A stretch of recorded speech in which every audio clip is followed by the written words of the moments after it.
You're listening to Engage on Central Florida Public Media. I'm Sharon Stone. Redistricting doesn't change where you live, but it can change which community you're counted in, who speaks for you, who represents your interests, and ultimately, the party in control. In fact, reporting by NPR earlier this year found that fewer congressional races are expected to be competitive this year because of the controversial mid-decade redistricting. Ultimately, the people elected shape who gets heard and who and what gets funded. Quick question for the audience, just show of hands. How many of you here today feel like you've got a good grasp on redistricting and how it works? All right, I see a couple of hands up. Just a brief explainer. Typically, the goal is for districts to be reflective and representative of the electorate. In some states, the legislature redraws the lines with help from commissions, consultants, and mapping experts. In Florida, though, this process is done just by the legislature. The legislature passes the new map as a bill. Therefore, the governor has the ability to veto them like he did back in 2022. He then sent his own map to lawmakers, which they passed. And those maps took effect in 2022. So historically, redistricting is done every 10 years after that official census count. And that fact right there, that's in part what is making this push to redraw the lines controversial. We saw several states start this mid-decade redistricting after President Trump said he wanted to gain more Republican seats. Florida is the latest example. The special session to consider drawing congressional districts here is currently slated to begin Tuesday, April 28th. We're going to talk about what is happening, why this matters in Central Florida, and take your questions. So we're here at the Osceola Council on Aging with our panel that's bringing us a range of perspectives. Let me introduce you. Right next to me, Mary Jane Arrington is the Osceola County Supervisor of Elections. Ellie Garcia, Director of Community Outreach and Engagement for the Nonpartisan Hispanic Federation in Florida. To her left, Amy Keith, Executive Director for Common Cause in Florida, a nonpartisan organization that is dedicated to upholding the core values of American democracy. Last but not least, Aubrey Jewett, UCF Associate Professor and Associate Director of the School of Politics, Security, and International Affairs at UCF. Okay. Now, I know all of our panelists are excited to talk about redistricting, but I would argue that you're out with friends, maybe you're at the dinner table, someone brings up redistricting, some people might zone out, maybe lose interest, obviously not us here.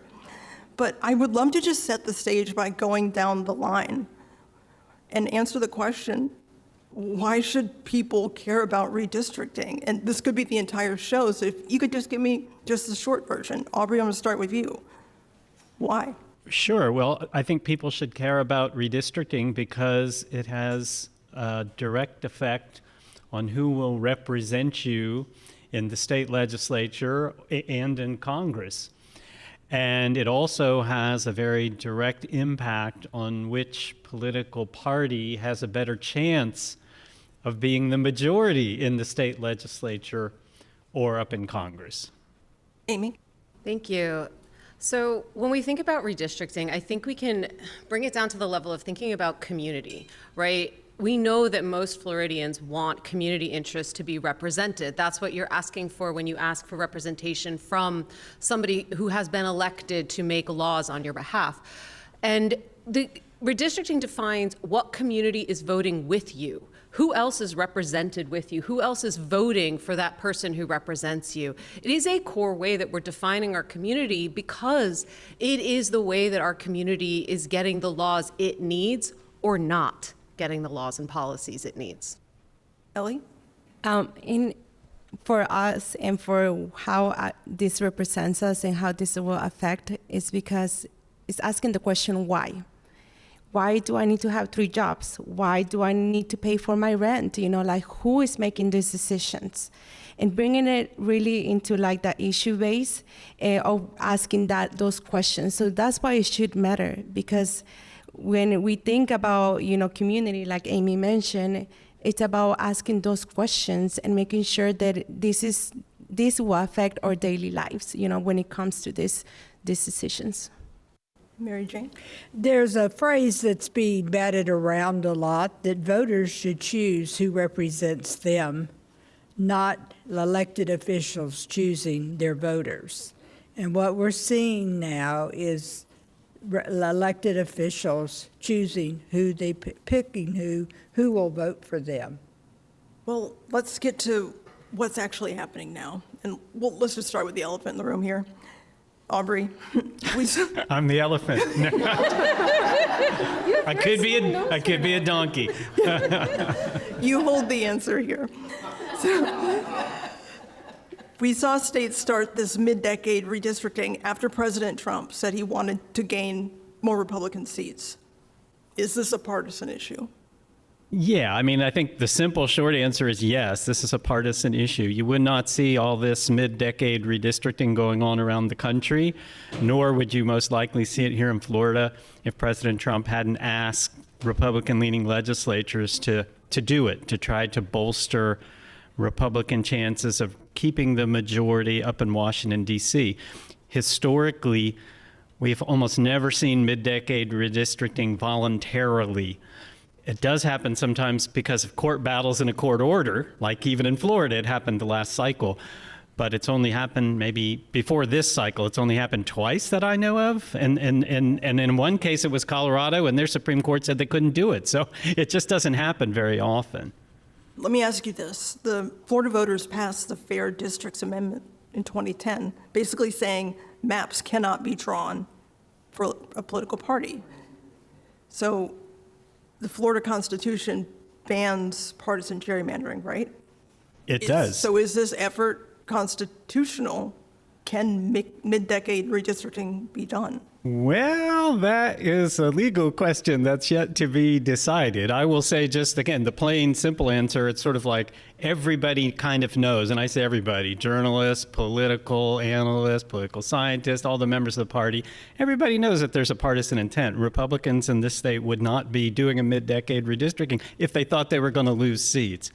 However, in a court, like in the Florida Supreme Court, if there's a lawsuit and it goes up there, everybody knows it's not really the legal standard that they're going to judge. So they're going to look for evidence like emails, conversation, things that would show that legislators or the governor had actually talked about helping or hurting a political party. And that's why you see people being very careful, like Governor DeSantis has really always said things like, well, it is because our population has grown so fast in the first 5 years. Or, well, there's a Supreme Court decision that may come out of Louisiana that might impact our minority district. So he's sort of saying things as if it was something else. But again, everybody kind of knows it's about partisanship. Okay, so that's intentional, those two reasons that he's using. Well, yeah, absolutely. Yeah. And we could talk a little more about them later, too, of whether they're really legit reasons or not. But That was a good tease. That's what we call it in radio. Nice tease. So, Amy, we just talked about, what is allowed. When you hear it, does it raise any type of concern for you about how the process is playing out?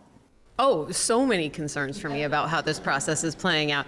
I mean, I think, first of all, as you said, it's pretty blatantly clear that this is about a partisan effort. And we're seeing some, I would say, pretty weak excuses that are being thrown by the governor about why we have to do it, right? He's saying it's about the census, but of course the Florida legislature has absolutely zero power to give Florida an additional seat. So why would you call for redistricting if it's about an extra seat? Because that's not something the Florida legislature can do.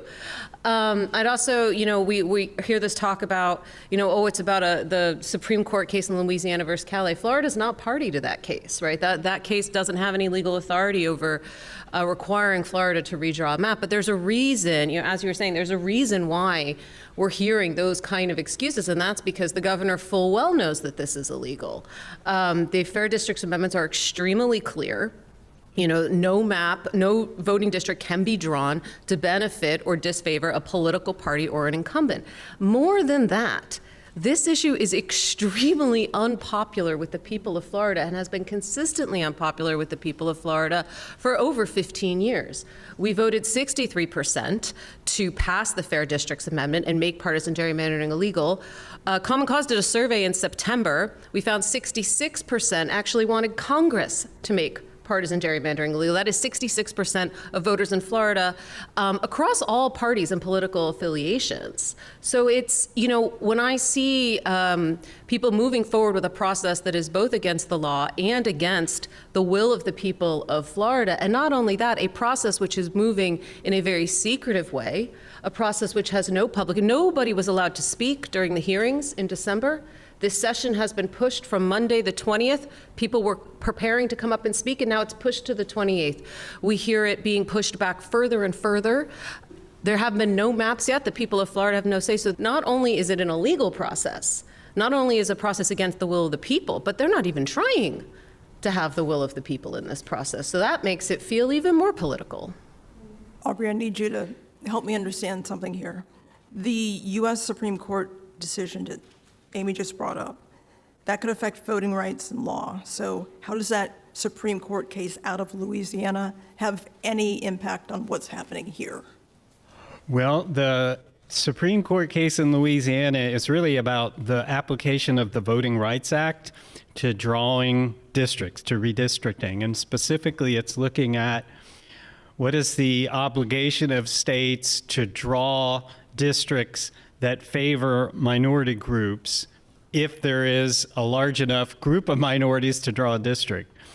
And so the argument is in Louisiana, what the state is trying to do is say that they believe that it should be unconstitutional to take race into account when they draw the districts.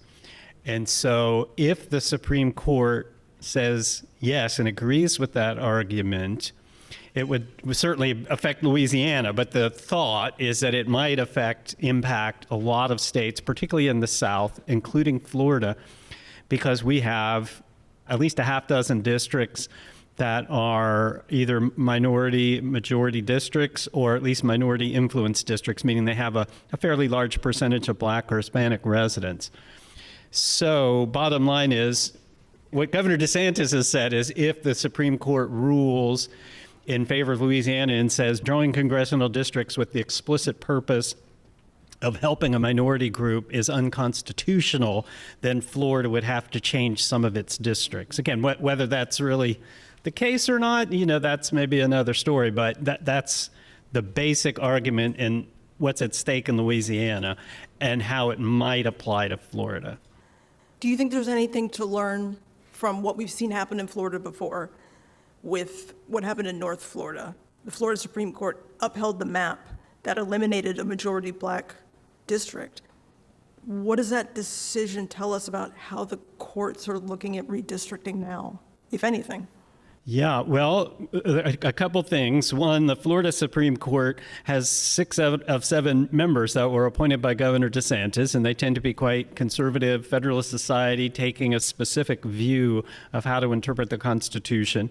And also at the federal level, we have a majority of fairly conservative Federalist Society justices as well, and they have taken a dim view of using race for drawing district lines, at least broadly so it seems.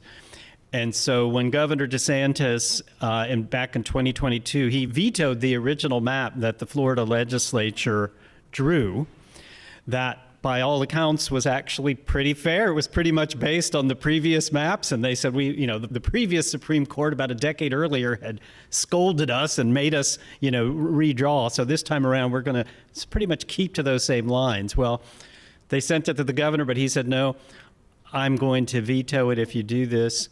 And specifically, there were several things, but the most controversial that you mentioned was that there was an African-American district that traveled from Tallahassee all the way over to Jacksonville. And that was passed originally by the legislature, and that had been approved by the previous Florida Supreme Court. In fact, they said you need to draw it this way because it's more compact than the old one you used to have that went from Jacksonville to Orlando. But the new Florida Supreme Court said, Yep, Governor DeSantis's map is fine. You can get rid of this African American district, even though Fair District says you're not allowed to minimize minority districts. And 2 is clearly less than 3, but. Amy? Yeah, no, I just, because it gets very technical, right? Redistricting. It does, and I'm trying not to be no, too I know, bad, no. So but- like, I'm trying to think of a way that, like, you know, and I talked about community at the beginning, and I think that when we're talking about all of like the, you know, what they're debating in Calais, I think one way that we can look at it is that, I mean, it is about equal opportunity, which is in fact a very core American value, and that we believe that everybody should have an equal opportunity, not only to vote, but to vote for people who represent their community and their values. And what we see, I think what happened in North Florida is actually a perfect example of what we would call in redistricting space cracking, where you have a black community, a historic black community across North Florida that has been there since before the Civil War and for, you know, the entire time after. You have a black community that was voting for a representative that met their community interests. And what the governor did in his map, he did what we call cracked that community. He divided that community up across multiple districts, all of which are now majority white and have white representatives. What he did was he took the power of the black electorate and he cracked it up across multiple districts so that there was no power. They have no equal opportunity to elect somebody that they feel represents them. Now, what we saw in Louisiana is a great example of packing, actually, which is the other main way that people do this kind of manipulation, this way that leaders pick their voters instead of voters being able to choose who's going to represent them. So in Louisiana, what we saw was a third of the population of Louisiana is black, right? They packed every black voter that they could into one district. So even though a third of Louisiana is black, across there, was it 6 or 8 districts? I can't remember. Something, yeah. I So was like thinking 6. 7. I know, it's like 6. And it's like one district and the rest. So that's also not an equal opportunity of representation is what we're looking at there in Louisiana. And this kind of idea of cracking and packing, you can do it, of course, with black communities and language minority communities, Spanish-speaking communities, others. This has been done with these communities for decades, since Reconstruction, and that's part of what the Voting Rights Act fixed, right? But we also see it done across political parties as well. They'll pack Democrats and crack Republicans so that there's more or less power there.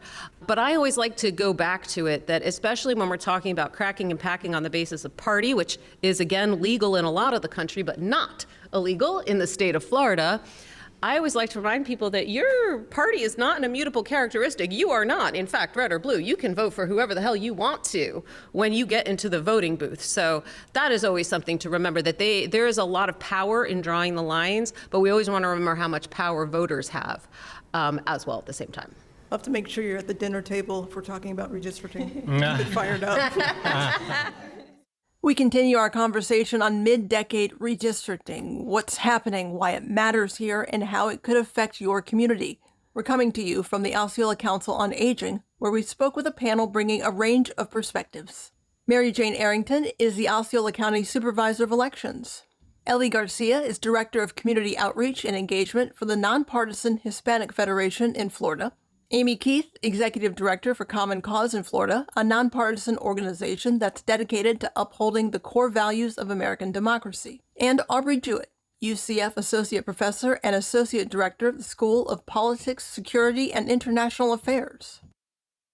Mary Jane, you have to implement the maps, however they're drawn. If district lines change, what's the first thing that someone here, a voter, would notice? Well, first of all, I have to move voters. I mean, they draw lines, you know, they get a Sharpie and they draw a line, but I'm dealing with real people. And I have to move voters into new precincts, re-precinct, find new polling locations.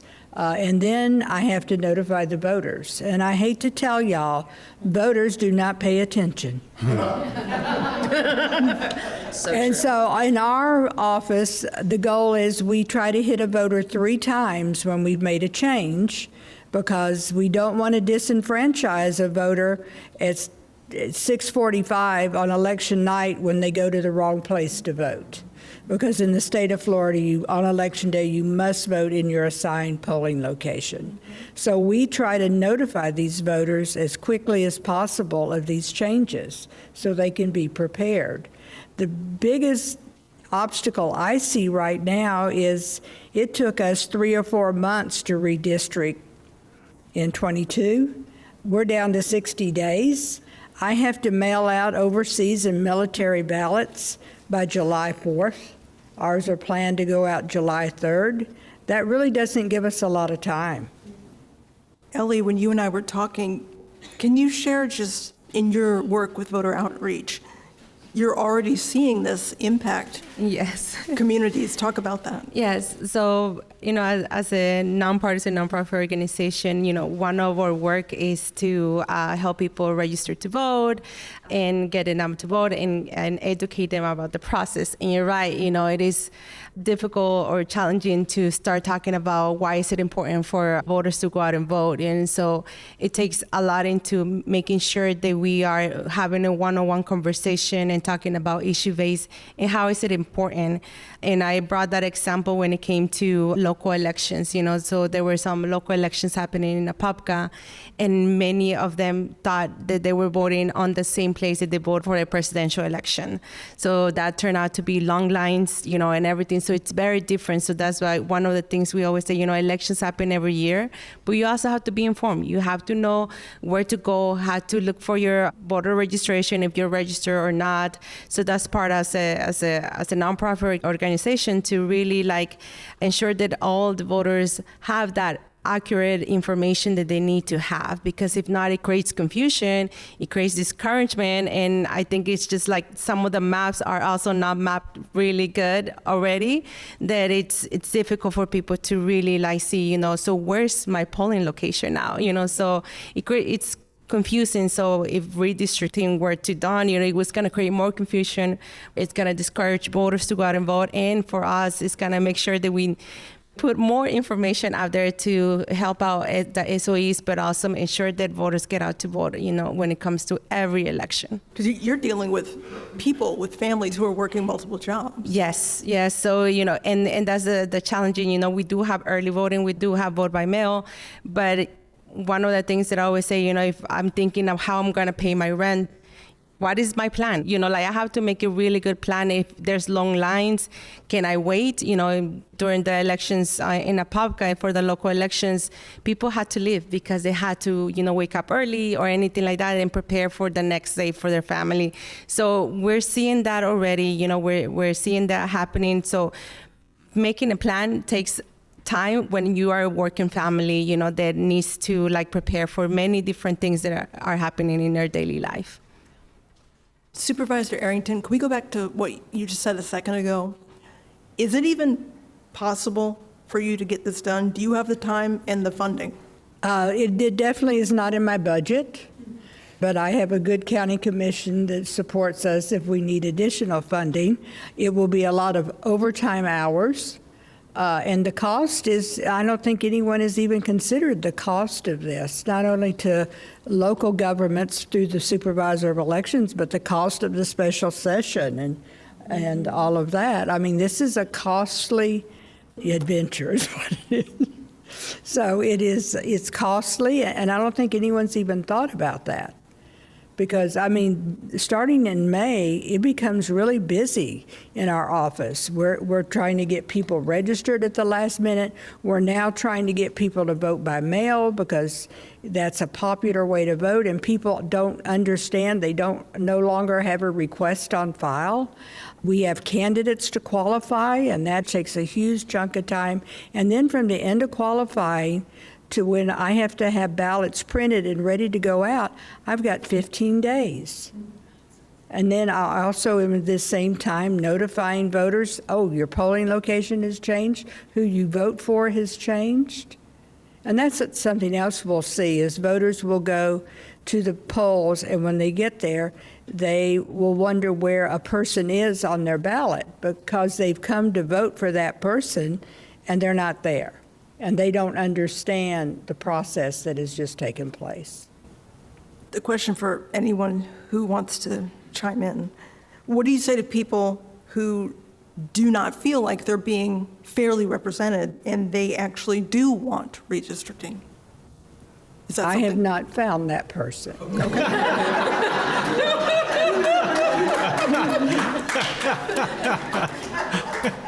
Ellie, Amy? Nobody's asking for this. No. That was a quick one. That was a quick one. All right, moving on. So how is this going to affect midterms? Could it affect results, turnout? Well, I definitely think it could affect turnout because voters get frustrated. Government is complicated. I know those of us that live it and breathe it every day don't think that, but government to the average person is complicated. And the harder we make it, the less likely someone is to vote. And I would just add, it's also going to breed even more cynicism. There's quite a bit of cynicism, and a lot of the public doesn't really trust the government or think the government is doing a good job at any given point in time, regardless if it's a Republican or Democrat.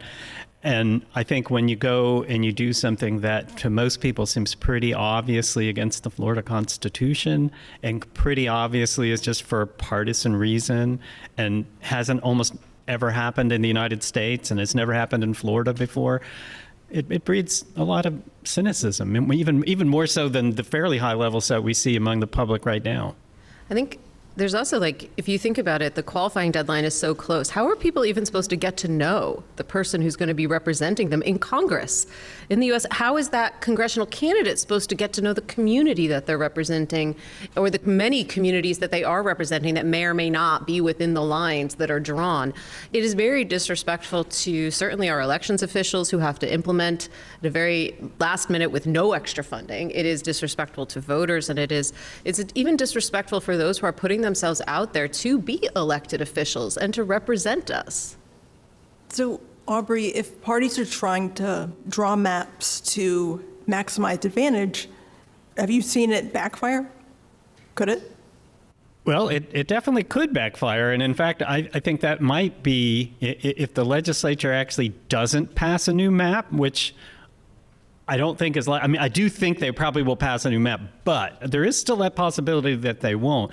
And I think that the main reason that they might not is because there's increasing evidence that if the Republicans take this 20-8 map where they have 20 seats and Democrats have 8, and most of those seats are fairly safe, if they try to get very aggressive and draw a map that has 3 or 4, or I've read even 5 more Republican seats, the only way to do that is to have, you were talking about cracking and packing, but the only way to do that really is to create districts that are a lot closer. Yes, Republicans will have a small edge, but instead of having a pretty safe edge, they're going to have a number of districts that have a fairly small edge. There was actually a Republican consultant who's pretty well known in the political circles who just did a pretty detailed analysis of this, and he said, this was just in the last few days, this would be a mistake for Republicans because he says you're going to draw these lines, and the more aggressive you are, the more likely there is that you're going to actually lose seats. What I would call a dummy mander rather than a gerrymander. Right? You're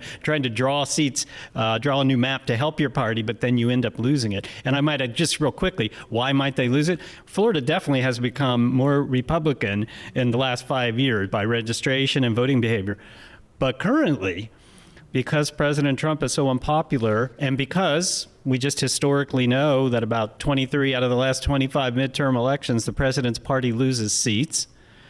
And we also have seen a lot of special elections across the country and in Florida where Democrats are really outperforming. So it suggests that maybe Democrats are going to have a lot better turnout and do a lot better in this next election. And so if you have a lot of congressional seats that are now much closer for Republicans, instead of like a 10-point margin, maybe there's only a 3 or 4 point margin, it's possible they could lose those seats. Bottom line is, because of that threat, that actually might give Republicans in the legislature a really good excuse not to do it, because they could say, look, we support President Trump, we want to help the party, but we think the best way to help the party is to leave it at 20-8, because if we go and start mucking around with this, it might be, 17-11, or something like that. The other thing we have, especially in the Central Florida area, is the large growth of no party affiliation. In Osceola County, we're almost a third. We have more no-party affiliation registers than we do Republicans, and there's only a couple thousand behind Democrats. And those voters are a toss-up. And when you start changing lines, you don't know where their loyalty is. We talk about like okay, they feel threatened. Because we do have a lot of disillusionment, a lot of people who are like, does my vote matter? When politicians are feeling threatened about how they draw a map, that is because voters do in fact have power. We saw voters in both Palm Beach and Tampa just a couple weeks ago make a choice for different representation for themselves than had been expected. Those were quote unquote red districts. They voted for quote unquote blue representatives because you can have a registration advantage, right? You can say this person's registered as a Republican, that person, you can vote however you want when you get into the voting booth, right? And what we see is that in those two elections, it's not just that those voters chose different representations for themselves. They changed the entire conversation about mid-decade redistricting in the state of Florida and actually changed the discussion nationwide when they made the choices that they made in the ballot box. They made everybody reconsider, and that is because the voters do have power. They're trying to diminish it, but that power is there. That threat is because voters have power. And I think that that's important to remind people when they feel disempowered, when they feel like their vote doesn't matter. This is an example of exactly how it does. And we asked for our audience to give us comments, and someone wrote that exactly, that do we still have a voice? So as we're talking about this, we've talked a lot about just drawing new maps. I'm wondering about the mechanics of it, and if we're in Darren Soto's congressional district right now. What actually happens? How do you shift a district to make it more competitive? Well, they're looking at detailed census data that's then been aligned up with voting registration data in Florida so that they know down to, the house and the block pretty much, who's registered, what party they're registered for, and how many people, are in a particular area. And so then according to the law, they have to draw this, and this they probably will try to do, right, is they do have to draw all the districts of equal population size. So basically you say, okay, what's the total population of Florida? Congress has apportioned you 28 seats. Take that population, divide by 28, that's how many people have to be in this district. And then using sophisticated computer software. Yeah, in the old days, they would take Sharpies and try to draw things out. But they use fairly sophisticated computer software to draw if you're trying to gerrymander anyway, to draw lines, and you'd say, okay, how can we draw this district and this one and this one and this one so that Republicans have an advantage, like right now, Darren Soto's district, I don't know the exact makeup, but it does have a slight advantage for Democratic registered voters. So the idea would be, okay, if we sort of carve that up a little bit, maybe you create 3 or 4 districts that aren't quite as Republican as they are now because we've taken some Democratic voters out of Darren Soto's district and we've put them somewhere else. But that's basically what they do. Now, in Florida, they're not supposed to do that, I might add, right? They can use sophisticated software to make sure that they have equal numbers of people, but then they're supposed to be looking at the geographic boundaries of counties and cities and natural geographic areas like rivers and things like that, and they're supposed to try to draw the districts compact and contiguous. So that's the criteria that they're supposed to use that the Florida public imposed on them with fair district amendments. You take a let's just say, heavily Democratic area like Poinciana, and you would shift it over to Polk County, where this tends to be more Republican. I've also heard that District 9 is way over the average amount that a district would be, so that means it will get smaller. So maybe, so they take an area out and... Where we are now. Where we are now. I've heard that we're way over the preferred amount. And I just real quick was going to say, because I think Supervisor Arrington knows about, maybe even knows more than I do. I mentioned that they take the census data, and Governor DeSantis talked about having all this population growth in Florida, and that's one of the reasons we need it. But the census is only done every decade, and so the official census data is still from 2020. The census does do estimates. They do like an American Community Survey and some other surveys, but those are estimates, and they don't have the detailed numbers that the census has. So to my knowledge, even if they redistrict, they still have to use the 2020 database, to my knowledge. They can't use the estimates. Yeah, I don't think they can. No, they cannot use the estimates. So, or they're not supposed to use the estimates. Yeah. Have you heard anything, or is it even possible for Representatives Soto and Maxwell Frost to be in the same district?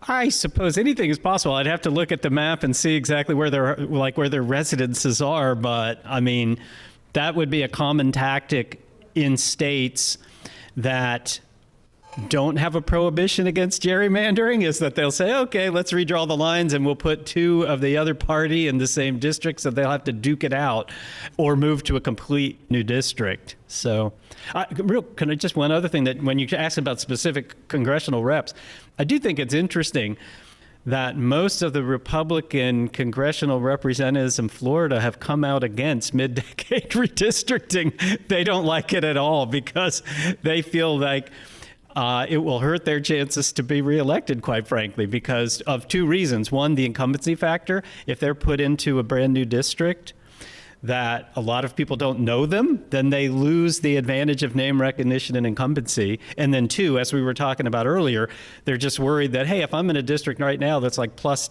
10 for Republicans, and you redraw it, and you put me a whole bunch of new people who, A, who don't know me anymore, and B, now I'm only like plus 3 or 4 Republican. If there is a blue wave, I'm out of here. So they haven't necessarily quite said that in that detail, but most of them that I have read that have spoken publicly about it have said, no, we don't think you should do it. I'll move on from mechanics right after this question, but I really want to understand. If they can't use estimates, Supervisor, how does this actually work? Well, I'm not real sure. I mean, that's part of the problem. I mean, is what numbers are they using? Are they using antiquated numbers from 2020, which we know was a really hard time for the census because of COVID? And how accurate are those numbers? And the University of Florida also does numbers, but in the Constitution, it says that you will use the census. We wrap up our conversation on mid-decade redistricting and why it matters in Central Florida. Mary Jane Arrington is Osceola County's Supervisor of Elections. Ellie Garcia, Director of Community Outreach and Engagement for the Hispanic Federation in Florida. Amy Keith, Executive Director for Common Cause in Florida. And UCF Political Science Professor Aubrey Jewett. Ellie Garcia, Osceola County has seen a lot of growth, especially in Latino communities. How do district lines affect whether communities feel represented? That's a good question. Yeah, so it is really important because, I just started thinking one of the things is that, we have a lot of Puerto Rican community living in Osceola County, a lot of them who are eligible to vote, but after Hurricane Maria, when they migrated here, it's a different way of how does politics work here? How do I go out and vote? How do I register to vote? And so bringing this new lines, could affect in many different levels, because one of the things is they're learning how this process works, and now you're changing who represents them, the voice that they are represented by, and the access of resources and everything that they may need. So I think it's important to make sure that, for us as an organization, we continue educating the community, but we know that there's a large growth of Latino voters who are eligible to vote, who have not registered yet, but some of them who are still going out to vote. But sometimes it is still confusing when it comes to every election that happens every year. Can you tell me a little bit more about what would you normally be doing right now with community engagement? Yeah, so one of the things is that, we go to community centers, we talk about like the importance and how it's connected to issue. One of the things is we talk to a lot of seniors that, are still want to vote, but, with the process of vote by mail, that they have to re-register again, they are unaware of that. So we start talking about that process too, as well as like informing them about talking to them about one-on-one on the issues that are affecting them, and making sure that they have the right information, because sometimes there's a lot of misinformation that exists that not a lot of the voters that we talk to know about it, or are misinformed, about the process, or are unaware of the new laws that are being passed. They are changing the way that people are going out to vote. So that's something that we make sure that we also provide. We work with a lot of young people too, where we talk about like how, first generation, kids who are turning 18, who are unaware of the process, but we want to make sure that they are engaged and registered to vote in order for them to have a voice in this process too as well. Ellie, your organization is nonpartisan. Amy, yours is as well. Is this taking away from you getting people to vote, registered to vote? Directly, actually, because we were running phone banks to help the no party affiliation voters who get some less attention from the parties. We were actually running phone banks to help people know that they had to sign up to vote by mail again. There was a law, the law changed, I think it was in 2022, Supervisor Arrington? I think 2022, the law changed and said, okay, now after every general election, you have to re-request a vote by mail ballot. That means that after the 2024 election, all the vote by mail ballot requests expired. So we were doing phone banks to help, people who had been signed up before, to help them, know that they have to get signed up again. Now we're doing phone banks to help people understand redistricting and how harmful this could be. So the work, we are nonprofit organizations working really in community. We would be doing, actually, Ellie and I would be working together on work we do a lot of voter protection work together. And right now, people are really confused about ID because a new law just passed and it doesn't go into effect until next year in 2027, but people are hearing it in the news. People are, confused about what they're going to need to vote, where they're going to vote. And we would be gearing up all of that work now. Vote by mail, explaining early voting and how that works, and this kind of entirely unnecessary and unconstitutional battle is really making, it's our staff time is being spent on a different and a longer term fight, and it would be great to be able to do phone banks to help people sign up to vote by mail. Those are so much more fun. That phone bank, it is so much fun to help somebody figure out how they're going to vote. That is why we do this work. Is there anything people can do to impact the outcome? Oh, yeah. Absolutely. I mean, please, a couple things. Call your representative, please. Please call them, because Floridians do not want this. And the more that your representatives in the Florida House and the Florida Senate hear that you don't want this, the better, right? Call your member of Congress and make sure they're calling your representative in the Florida House and Senate to say that they don't want this. The voice of the people truly matters here because they feel threatened. So when politicians feel threatened, what they want to do is not necessarily piss off the voters and look like they're part of the whole shenanigans that is part of the problem. So do that. There are also a lot of organizations who are doing a lot of efforts. There's buses that are going up to Tallahassee for April 28th. People can come join. Buses going from Kissimmee. We've got a bus that's going up from there with our great friends at Equal Ground and Florida Rising. There are also phone banks you can join to help people who wouldn't necessarily call their reps to do it. There's so much we can do to help ensure that the voices of the people of Florida is not just heard in polls and surveys, but really heard on their phone line and heard in that plaza in front of the Capitol while they're walking in there to do these votes. Before I open it up to the audience, I don't want to put you in an awkward spot here, Aubrey, but is there anything that can be done to change the outcome? Not from an advocacy. Well, I mean, yeah, sure. I mean, people do have agency, and I will say that there was a time when this was first announced that I thought it was a steamroller that was moving ahead, and there's probably nothing that could stop it. But I do think, again, just because of the partisan interest of Republicans right now and the concern that if they get aggressive in redrawing these lines, they might actually lose seats, again, that kind of gives a number of state reps and state senators who are Republicans, and it is a partisan issue up there because all the Democrats have spoken against it, but it does give those state senators and state reps that are Republicans an out, and I mean an out that allows them to still say, I'm trying to help my party. I'm not going against President Trump, who still is like the big dog in the Republican Party. So if people do, constituents, voters, if they do contact their reps and really raise a fuss about this, again, if I had to put a bet like on the Seminole Sports Bet app or something, and they were taking political bets, I'd bet a map is going to pass. But I don't think it's a for sure thing, which when it was first announced, I thought probably it was. I mean, no one has seen a map, and it's been continued for a week, and the window is growing smaller and smaller. And Republicans have spoken against this as well. Most of the congressional Republicans that I've heard have. I mean, maybe there's some that I haven't heard. I think it's a great idea, but most of the ones that I've heard speak publicly have said they don't think it's a great idea and maybe we shouldn't do it. And it's not just, I mean, when we polled Florida voters, 55% of Florida voters were against mid-decade redistricting, and that did include a majority of Democrats and a strong majority of independents and no party affiliation. But that also included a plurality of Republicans and a plurality of Donald Trump voters from 2024.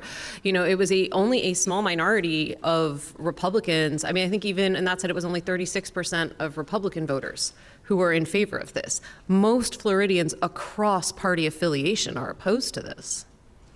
Just in the last 10 minutes that we have, I wanted to see if anyone in the audience has any questions for anyone on our panel. I know that we're talking about doing this because of gerrymandering, even though it's not, quote, said that way. But also, isn't this a form of voter suppression? Because voters are so confused, they're disenfranchised, some of them are scared to vote. Do you think this is going towards that end goal of voter suppression and having less people turn out to vote? I do. I think it is like a voter suppression. There has been also many laws already passed there, making it more challenging as a third-party voter organization too, who registered to vote. It has limited us in so many levels to engage with more voters too as well. And I feel like this is an add-on to voter suppression, and it's not representing the voters' voices. It's misinformation overload. Because, I mean, so many people come into our office thinking they have to show us their passport or their marriage certificate so they can vote. People think when they go to the polls they're going to have to take this additional identification because of this bill that just passed. People think they have a mail ballot request on file, and what's going to happen is it's not going to come, and they're going to wait till 10 days before the election, and then it's too late for me to mail them one. So, I mean, it's on our end, how are voters going to vote? They didn't get their mail ballot, and, a third of our voters in Osceola County vote by mail. So are they going to go to the polling location on Election Day? Then there's going to be lines. We're opening more early voting sites because we are concerned that voters are going to be so misinformed that it's going to take them longer to vote. We just saw a case in Texas, basically, where they did some polling location changes at the very last minute. And if redistricting happens in Florida, it will require some possibly polling location changes, depending on how, the redrawing of the lines and then redrawing of the precincts. But in Texas, just a couple weeks ago, really long lines because voters were so confused about where to go to vote when those changes. The Election Protection Coalition in Texas had to go to court to get the polls open longer to enable people to be able to cast their ballots. And so voter confusion about where to go on Election Day is absolutely a form of voter suppression. And this type of shenanigans this close to an election. I don't have another word for it. That's shenanigans. And shenanigans close to an election is voter suppression. That's what it's intended. That's what it's doing. And in Osceola County, if you go to the wrong place at 6 o'clock to vote on Election Day with this traffic, do you think you're going to go to the right place? I just drove through that traffic. Definitely not. I think we've learned that district lines may be invisible, but they are important in shaping who speaks for you and your community. Thank you to our panel, Mary Jane Arrington, Ellie Garcia, Amy Keith, and Aubrey Jewett. That's all for this week's edition of Engage. I'm Sharon Stone. Thank you for the company. NPR News is next.